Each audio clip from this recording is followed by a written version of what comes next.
Labadiena, esu Simona, dirbu su prekės ženklų Kakemake ir Nelidželi vystymu Lietuvoje ir užsienyje. Šiandien noriu pasidalinti įžvalgomis, naujausiais atradimais ir asmeninė patirtimi. Kodėl? Nes kalbėsime apie labai didelę, nuolatos augančią ir labai įtakingą auditoriją. Tai apie alfa ir beta kartos vaikus. Alfa ir beta kartos vaikai jau dabar daro didelę įtaką mums kaip tėvams, mums kaip prekės ženklų vystytojams, ir mums kaip rinkos dalyviams. Taigi, apie ką mes? Apie turtingus, įtakingus ir daugiau negu 2 milijardus dar negimusių. Jeigu aš rodau šią nuotrauką, dažniausiai daugelis žmonių atpažįsta, kad mes kalbame apie New Yorką ir apie Centrinį parką. O jeigu žvelgiame į šią, labai lengva suprasti, kad kalbame apie Legolandą. Kai įjungiu šią nuotrauką, visi vyresni negu Alfa arba Gen Z karta sutrinka. Apie ką aš čia?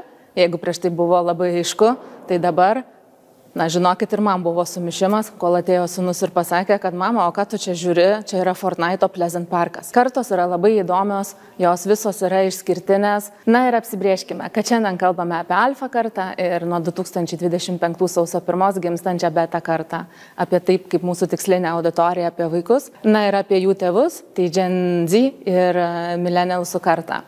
Jeigu pažiūrėtume į šią skaidrę, matyti irgi atpažintumėt savo vaikus, nes vaikai išeidami pažaisti su draugais Minecraft'o, Fortnite'o ar Roblox'o ir lygiai taip pat išeidami su draugais pažaisti kiemą niekada nesako, kad mama išeinu į metaverse ir kažkada grįšiu pietų. Mūsų šiuolaikiniams vaikams skaitmeninis ir tikrasis pasaulis yra visiškai vienodi ir tai, ką jie leidžia ir taip, kaip jie leidžia laiką būdami online, on-screen ir off-screen, jiems yra visiškai viena ir tas pats.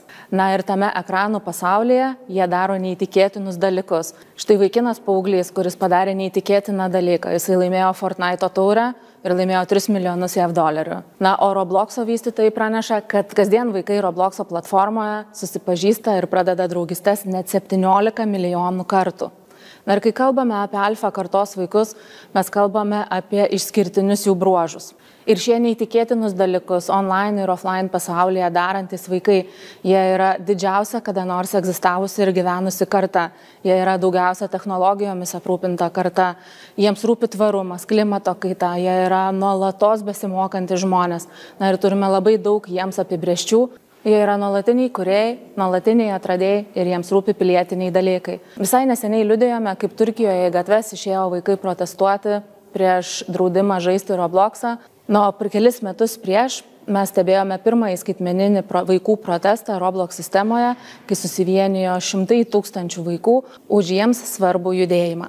Alfa kartai gimus išeidinėjo tokie išradimai ir mūsų labai paprastai ir kasdien naudojami dalykai, kaip įprasta piniginė, CD kompaktas. Jiems gimus mes turime greitą ir spartų internetą, turime autonominės automobilius, kalbame apie dirbtinio intelekto technologiją, vaikai ją naudojasi kasdien ir augimas yra beprotiškai didelis. Mes kalbame apie alfa kartą ir apie beta kartą vaikus, kurie jau nežino gyvenimo be kompiuterio ekranų, be mobiliųjų telefonų ir kai kalbame apie jų ateitį, šiandien galime tik nuspėti, kokios bus jų specialybės. Galbūt tai bus kosmoso turizmo atstovas, galbūt bus gyvenimo paprastinimo vadybinimas, o gal tiesiog miego technologas. Ir visa tai įmanoma, nes mūsų šiuolaikiniai vaikai, jie yra labai adaptyvūs ir labai greitai priimantis ir įgalinantis technologijas. Jeigu pažvelgsime į šį grafiką, matysime, kad vaikai turi viską, bet jie ir vartoja viską. Jeigu aš prisimenu save vaikystėje ir namuose turėtą vieną vienintelį televizorių, kurį reikėjo dalinti su visa šeima, šiandienai kalbame apie vaiką, kuris gali turėti televizorių, planšetinį kompiuterį, paprastą nešiojamą kompiuterį, ir telefoną savo rankose. Ir jeigu aš save stebiu, kad aš žiūriu tam tikrą renginį ir dar kartu skaitau tam tikras naujienas savo mobiliajame telefone, tai ką mūsų vaikai išdarinėja su renginiais, galime tik patys stebėti, pastebėti ir matyti. Ir vaikai šiuolaikinėme pasaulyje turėdami šias maksimalias galimybes, daugiausia laiko, kaip matome šiame grafike, ir praleidžia YouTube. Natūralu, gaunant duomenis iš media monitoringo organizacijų, Mes didžiausią pyrago dalį ir matome, kad mes visi pasaulio vartotojai milžinišką laiko tarpą praleidžiame YouTube. Mūsų vaikai tą pačią tendenciją atspindi. Antroje vietoje mes turime video on demand turinį, lygiai taip pat žaidimo platformas. Na ir jeigu jau žiūrėtume į tą in a long tail, matytume, kad jie žaidžia elektroninius žaidimus, skaito žurnalus ir veikia kitus jiems įprastus dalykus. Na bet jeigu žiūrėtume į pirmas 3 vietas, puikiai pastebime, kad ekranų laikas, kad įvairios platformos užvaldo mūsų vaikų dėmesį, na ir auganti milžiniška TikToko auditorija, tai tik ir paliudija. Na ir mūsų vaikus kaip milžinišką auditoriją užčiuopia YouTube turinio kūrėjai. Čia matome MrBeast, vieną didžiausių, galbūt ne didžiausių šiai dienai, nežinau, kada žiūrite, YouTube turinio kūrėją.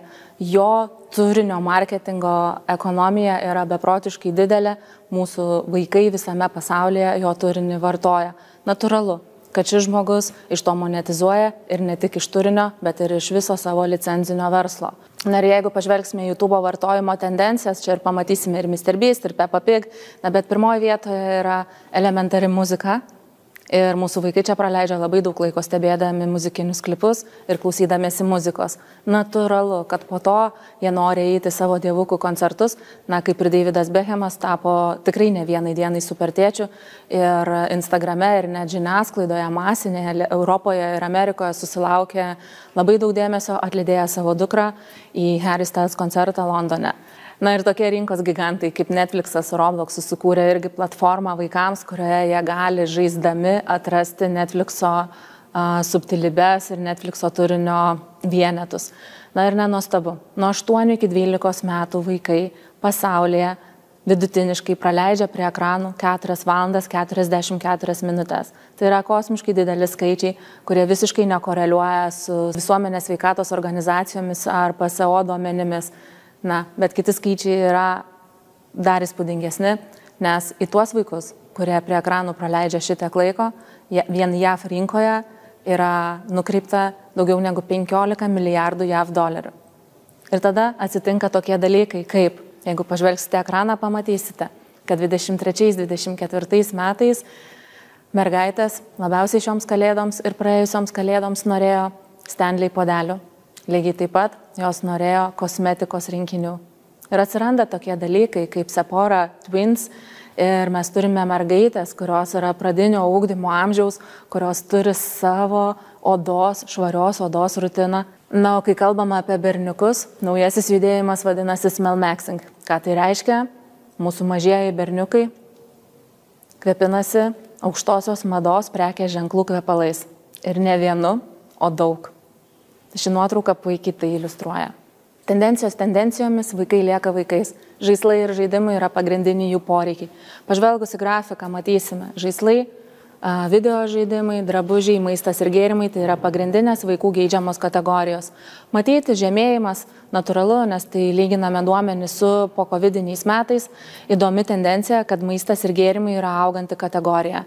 Na, jeigu pažiūrėsime į ilgąją uodegą, matysime, kad ten turime ir mums gerai pažįstamus vienetus, tokius kaip knygos, stalo žaidimai, žurnalai. Natūralu, su žaislų poreikiu auga šio poreikio krepšelio gilinimas šeimose. 24 metų tyrimas atliktas Super Awesome agentūros ir atskleidžia, kad iš top 5 šeimai reikalingų kategorijų žaislai užima net 3 vietą. Neriam giliau ir pasižiūrėkime visi kartu, o kasgi lemia sprendimus, kai mes tėvai perkame tam tikrus dalykus savo vaikams. Ir jeigu pažiūrėsite bet kurią iš šių 4 kategorijų, labai aiškiai matysite, kad pagrindinis lėmėjas, prašytojas ir įtakotojas yra mūsų vaikas. Tik tai drabužių kategorijoje mes matome, kad in-store, kad parduotuvės asortimentas dažniau nulemia tai, kokį mes pasirinkimą darysime. Labai aiškiai matome, kad tai, ko vaikas prašo, tėvai ir stengiasi įgyvendinti. Kiti įtakotojai yra šeima, draugai ir internetas, na, bet labai aišku, kad antroje vietoje labai svarbus asmuo. Tai kas jis? Na, nieko naujo. Tai yra mūsų pardavėjai. Ir nesvarbu, kur jie yra, ar internete, ar fizinėse parduotuvėse. Pardavėjas yra labai svarbus mūsų sprendimo priėmimo kelyje. Ir jeigu jūsų pardavėjas yra nuolatos pavargęs, neturi nuotaikos, tai apie kokį pardavimą mes kalbame? O jeigu štai čia, kaip iš Harry Potter parduotuvės nuotraukoje matoma moteris, jinai gyvena visoje Harry Potterio universe magijoje, mes turime visai kitą variantą. Aš pati su savo vaiku keliauju į įvairias pasaulio šalis. Mes esame aplankę Universal parką, Harry Potter, Warner Bros. Studiją Londone. Ta magija, kuri yra sukuriama patirtyje, ji persikelia ir į parduotuvę. Susipažindama su 25 metų tendencijomis ir skaitydama naujausius tyrimus, matau, kad pliušo kategorija yra beprotiškai auganti.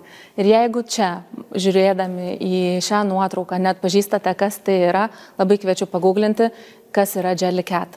Ir Jellycat yra puikus pavyzdys pardavimo kelio ir vartotojo kelionės. Tai Londone jie turi fish and chips pardavimo kioskelius. Tik pabandykite įsivaizduoti, kad jūs ateinate į parduotuvę, kurioje yra beprotiškai daug žaislų. Ir kažkur tolumoje matote 2 besišypsančius veidus, kurie bendrauja su vaikais, o galbūt net ir suaugusiais. Man pačiai teko Londone lankytis Selfridge parduotuvėje ir pamatyti, kaip yra Jellycat, koks yra Jellycat pardavimo kelias.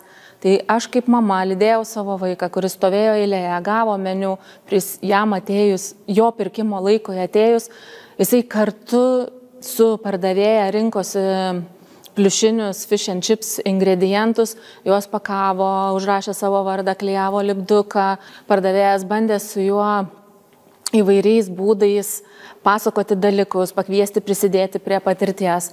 Ir aš kalbu apie savo vaiką, bet man teko matyti savo akimis suaugusius žmonės atvykusius iš Japonijos, Kinijos, kurie tą pačią patirtį patyrė atviromis kaip vaikų akimis ir širdimis. Ir kai galvojame, kad pardavimo kelias ar tas žmogus, kuris padeda parduoti prekes ir produktus, yra tik tai dalelė visoje kelionėje, pagalvokim iš naujo. Šiai dienai turėti produktą, turėti pardavimo kanalą tiesiog nebeužtenka. Mes turime kurti įspūdingas, įdomias, įsimenančias, o kartais net ir kvepiančias patirtis mūsų vartotojams. Ir natūralu, kad pasaulis keičiasi, vaikai daro vis didesnę įtaką ir jeigu paimtume vien tik tai JAV rinką, vaikai iki 12 metų įtakoja mūsų tėvus išleisti daugiau negu 670 milijardų JAV dolerių.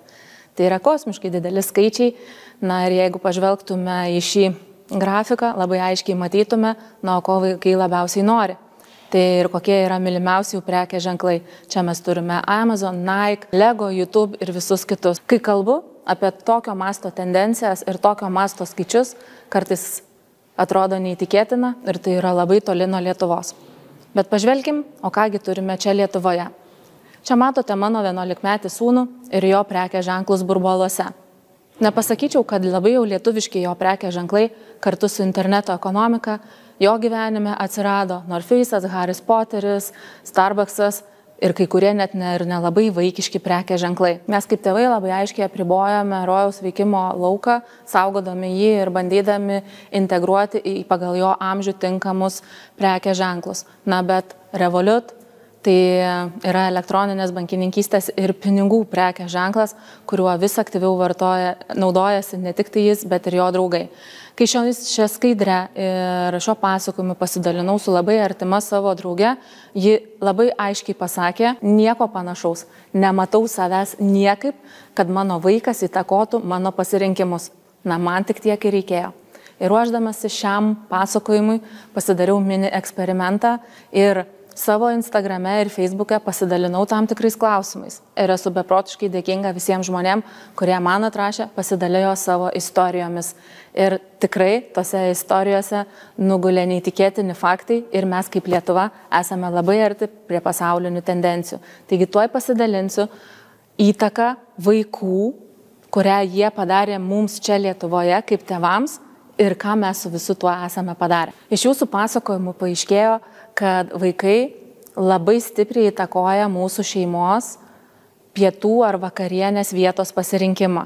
Ir matote čia iš Instagramo ir Facebooko žinučių apibrauktas citatas, kur labai aiškiai žmonės įvardė, kad ar vyresnioji dukra, ar mažesni vaikai įtaką pagrindinę daro tėvams. Tai kurgi šiandien valgysime? Ir vaikai labai aiškiai atsako, kokį patiekalą ir kurioje vietoje jie nori tai daryti. Antra kategorija, kur vaikai daro didžiausią įtaką, tai yra kur ir kaip keliausime.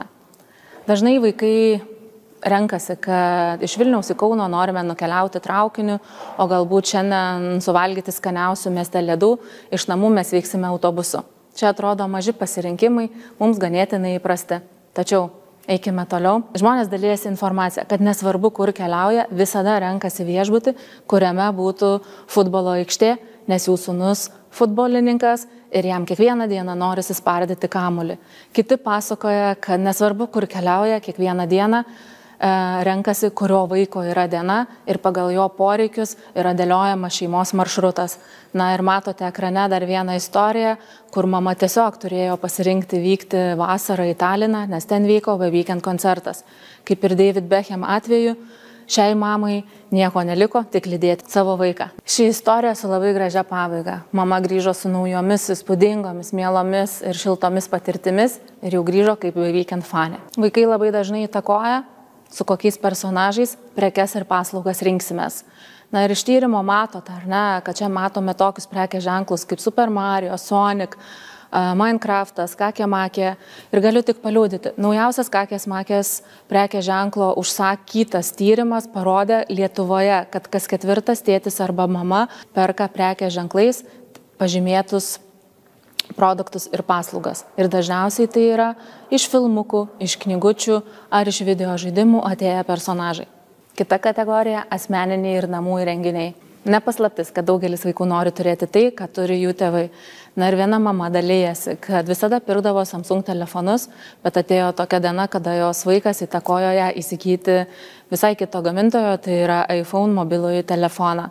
Yra ir kitų labai panašių istorijų ir jos visos yra apie pagrindinius, dažniausiai naudojamus mūsų įrenginius. Na ir pabaigai viena mama pasidalijo apie savo vaiko įtaką jai kaip mamai ir sako, žinai, kažkada tenka pripažinti, kad mano kaip mamos stiliaus pasirinkimai mano sūnui nebetinka ir čia kaip matote, ar ne, ši mama išleido 200 eurų už savo sūnaus naujus sportinius batelius, nes tiesiog jis jų pats tokių norėjo, o ir mama ką rašo, ji prisipažino, kad pati sportinių batelių už tokią sumą savo tikrai nepirktų. Na ir pabaigai 2 įspūdingi vaikų įtakoti pirkiniai.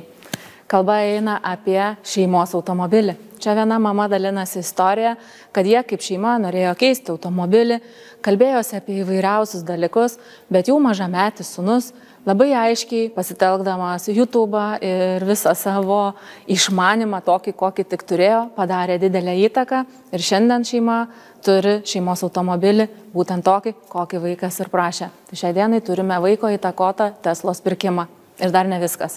Numeris 1. Tai yra vaikų įtakotas pirkinys pajūryje ir tai yra butas.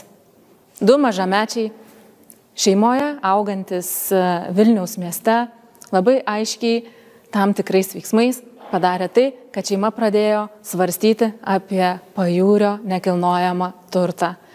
Tai kągi, vaikai įtakingi, įspūdingi jų poreikiai, bet lygiai taip pat ir labai jaučiasi vaikų įtaka mums kaip tėvams. Tai ką jau kalbėti kaip tėvams? Mes, girdėdami ir matydami šiuos rinkos duomenis, šias tendencijas ir matydami, kad tai vyksta nebūtinai Amerikoje ar Jungtinėje karalystėje, bet vyksta čia, Lietuvoje, turime imtis ir daryti tam tikrus dalykus. Na, o ką su visu šitu daryti, pasikalbėkim dabar. Labai aiškiai apibrėžiame savo vaikus kaip namų CEO.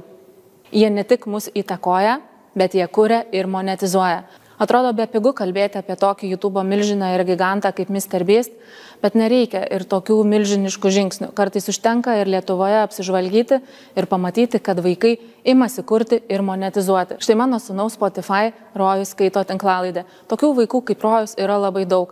Jie kuria Spotify, jie kuria tinklalaidės, jie kuria muziką, jie dalyjasi savo įspūdžiais YouTube kanale, na ir turi dar daug labai išskirtinių ir didelių kūrybinių projektų. Tai reikia juos pastebėti, pamatyti ir mažai žingsneliais mes ir Lietuvoje turime labai daug kuriančių vaikų. Ką tik pakalbėjome apie didelius vaikų poreikius, žaislam, koncertam, kurti, turėti technologijas. Natūraliai kyla klausimas, iš kur jie turi pinigų.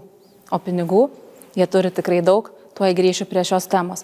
Bet jeigu pažvelgtume į šį grafiką, labai aiškiai matytume, pirmas ir antras būdai atrodo labai vakarietiški, bet kartais jie pritaikomi ir europietiškose šeimose.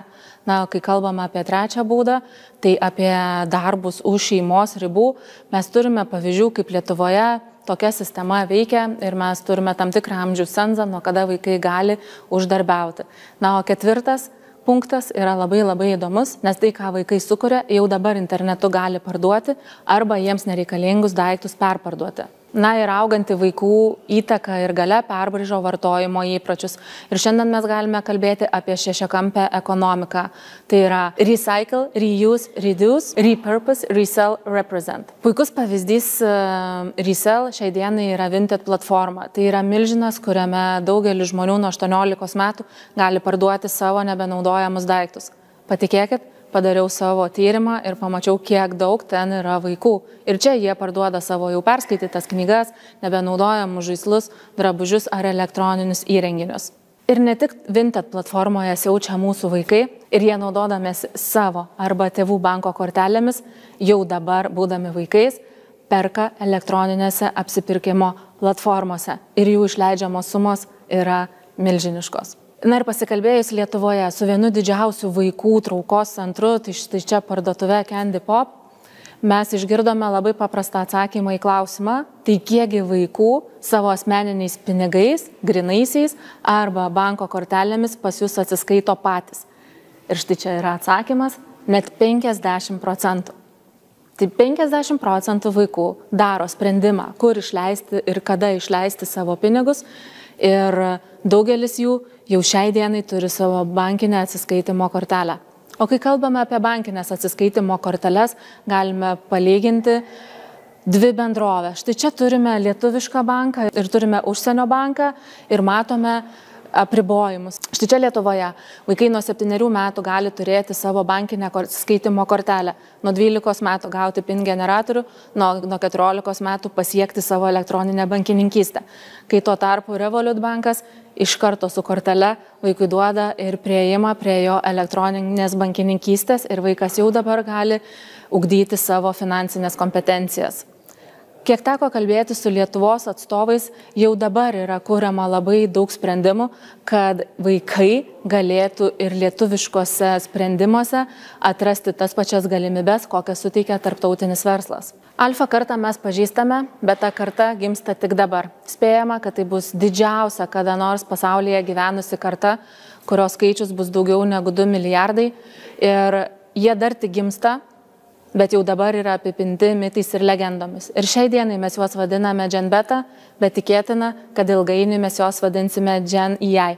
Tai yra dirbtinio intelekto karta. Kasgi jų tėvai? Štai čia matote Billie Eilish ir Harry Styles. Jie abu atstovauja dvi tikslinės auditorijas. Tai Billie Eilish yra Gen Z atstovė, na, o Harry Styles yra jaunesnioji millennialsų karta. Štai šie žmonės atstovaujantis dvi kitas pasaulio kartas yra ir bus Gen Beta kartos vaikų tėvai.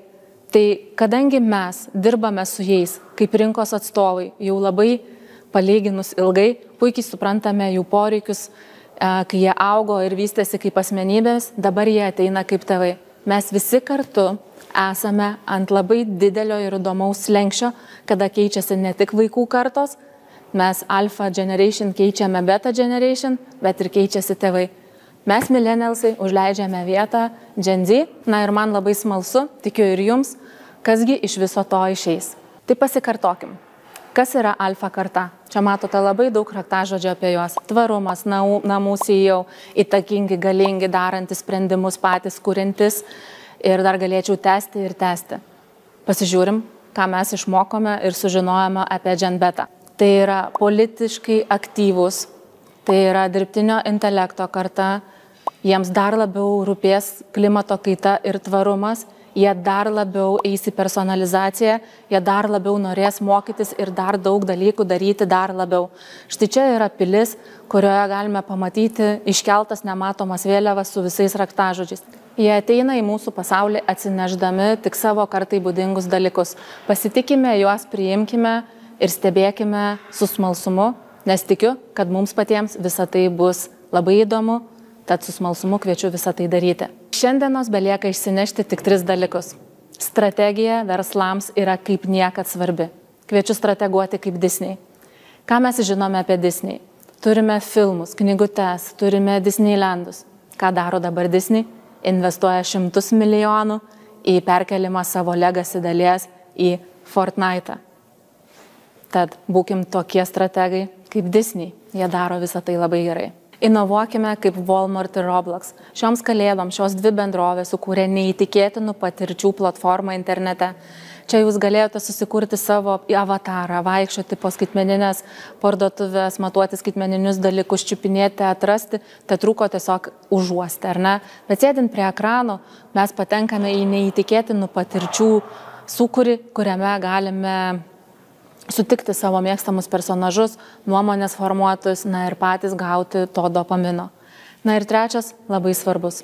Galima visada prisitaikyti, galima sekti tendencijas, galima jas tiesiog ignoruoti.